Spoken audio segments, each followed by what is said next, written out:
A continuación es un avance de mi proyecto de tesis doctoral y pues está para la discusión y la revisión. El trabajo se llama Efecto contraintuitivo de la política anticarteles en Colombia. El contenido de la presentación que haré en el día de hoy es el siguiente. Haré un planteamiento del problema, seguiré mostrando las hipótesis de la literatura que muestran cuáles han sido las respuestas parciales que se le ha dado a este problema. Plantearé mi hipótesis de investigación, la hipótesis que nosotros tenemos. Posteriormente mostraré el modelo y unos resultados preliminares que tenemos. Finalmente haré unas conclusiones. Entonces, bien, vamos a empezar. La evolución de las hectáreas de coca en los 3 países de mayor producción. Si ustedes recuerdan, hasta 1995-96, la vocación de Colombia no era producir cocaína, no era sembrar hectáreas de coca. Nuestro país era un país donde se procesaba la coca, y se enviaba hacia el exterior. Pero a partir del año 1995, más o menos, empezó a cambiar esta tendencia y cada vez los traficantes colombianos dependieron menos de sus contrapartes peruana y boliviana. La producción peruana era básicamente la que más abastecía al mercado nacional y todo esto era pues comprado en avionetas que se traían la mercancía hacia los laboratorios de procesamiento en las selvas colombianas. A partir del año 1995, entonces se revierte esta tendencia y ya es Colombia el que aparece como un principal productor de las hectáreas de coca a nivel mundial, hasta alcanzar valores históricos cercanos al 60-70% de la producción del mundo en cocaína. Los mercados, en otras latitudes, en Perú y en Bolivia, pues sienten esto, sin embargo, pues decaen y el mercado colombiano crece. Lo interesante y hasta dónde viene el problema es que si nosotros vemos en el año 1991, por esta época, se desmanteló lo que se denominó el cartel de Medellín y en el año 1995 se desmanteló lo que se llamó el cartel de Cali.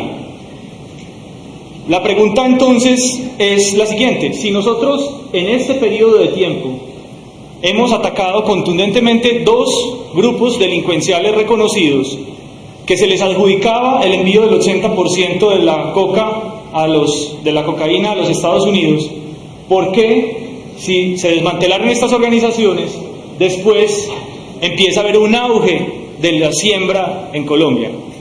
Es lo que nosotros vemos como un fenómeno que a nuestro juicio es contraintuitivo, porque lo que uno podría pensar es que al atacar a 2, o lo deseado por la política es que uno al atacar 2 organizaciones criminales que se les adjudica el 80% del envío, pues esto tenga un resentimiento y que no vaya a tener después de esto un crecimiento tan pronunciado.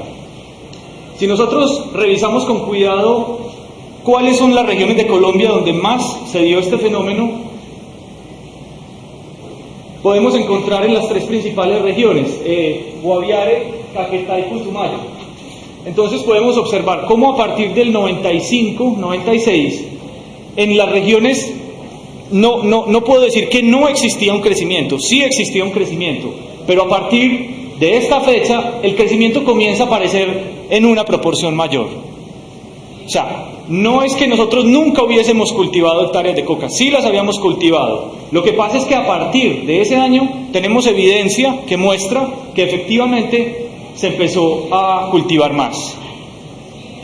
Frente a esta situación, pues que no es un problema, además de eso, nosotros podemos ver que eso ha tenido también impacto en las variables de homicidio y delincuencia en Colombia. Entonces, si nosotros hacemos una gráfica normalizada donde comparamos las hectáreas de coca sembradas en Colombia con la tasa de homicidios, podemos encontrar que mientras crecía las hectáreas de coca, pues también había un crecimiento en la tasa de homicidios. Aquí hay un estancamiento y aquí aparece como una reducción, y nuevamente cuando empieza a crecer otra vez las hectáreas de coca, surge también un crecimiento en la tasa de homicidios. Aquí baja la tasa de homicidios, mientras que las hectáreas de coca plantean un repunte. Estas estadísticas son de 2 años atrás, vienen con algún rezago. Siempre las entidades que reportan este tipo de información entregan la información es del año pasado, de 2 años atrás. Eso sucede con las Naciones Unidas y con la Secretaría de Estado. Pero entonces lo que podríamos esperar a que se continúe en esta serie es que también haya un repunte en la tasa de homicidios. La información de prensa que se maneja es que hay un incremento en la tasa de homicidios, pero quedémonos con esto. Hasta ahora lo que podemos medir, lo que podemos cuantificar y podemos mostrar es esto, y podemos mostrar cómo hay una incidencia entre el crecimiento de las hectáreas de coca y lo que sucede con los homicidios. Como les decía, pues este no es un problema que solamente yo he advertido, sino que es un problema que está en la literatura. Y la literatura, específicamente la literatura nacional, se ha preocupado por tratar de entender qué es lo que pasa. Entonces, una primera hipótesis que plantea la literatura es la atomización de los carteles. Es decir, los carteles grandes se atomizan y esta atomización permite que se dé esta situación. Ahí pueden cortar. Otra hipótesis que plantean los autores es que hubo un exitoso programa de interdicción aérea que obstruía el puente que pasaba las hectáreas de coca de Bolivia y Perú hacia Colombia, obligando a los traficantes y sembradores colombianos a aumentar su negocio.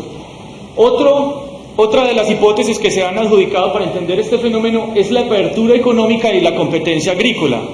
Algunas personas sostienen que el abrir nuestra economía haría más vulnerable a los campesinos, a los agricultores, y que por este hecho los agricultores recurrirían a sembrar bienes ilícitos en compensación a sus bienes lícitos que no los pueden sembrar por no tener las condiciones competitivas adecuadas.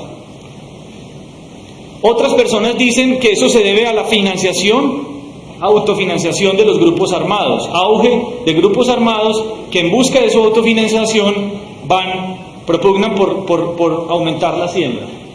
Y finalmente hay personas que dicen que incluso tiene culpa la Constitución del 91, pues la Constitución del 91 es una constitución que propugna la descentralización administrativa del país, y al descentralizar la administración del país, habría una descentralización de recursos, los cuales serían apropiados por los grupos irregulares, y por eso mismo esos grupos irregulares tendrían el capital suficiente para empezar a hacer emprendimientos criminales en Colombia. Esas son las hipótesis que ha planteado la literatura.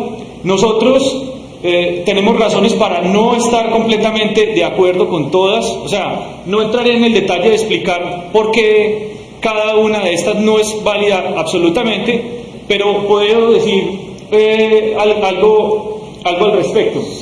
La atomización de los carteles es un elemento interesante y es importante, pero no se nos está explicando por qué, ni cómo, ni cuál es la razón de por qué. En la literatura aparece atomización de los carteles como algo que sucede espontáneamente. En la interdicción de aérea de Bolivia y Perú, si bien se ha argumentado que es un asunto importante, el mismo profesor Francisco Tume dice que si uno mira exactamente cuántos fueron los aviones que fueron interceptados, dice que eso no pasa de más de 3 o 4, entonces que no hay evidencia suficiente para mostrarte que efectivamente esto haya tenido tan gran impacto. Y el Ministerio de Defensa de Colombia dice que no es tanto o sea, el mismo Ministerio de Defensa de Colombia dice que es más por una decisión de los traficantes colombianos de sembrar. En todo caso, como les digo, no me voy a casar con desmentir absolutamente esto. Con la parte de apertura económica y competencia agrícola, hasta ahora no he encontrado evidencia que muestre eso. En el 95 yo lo que veo es que antes crece el PIB agrícola, creció ese año. Esa es una información preliminar que tengo. De todas formas, no estaría en condiciones de decir que esa no fue.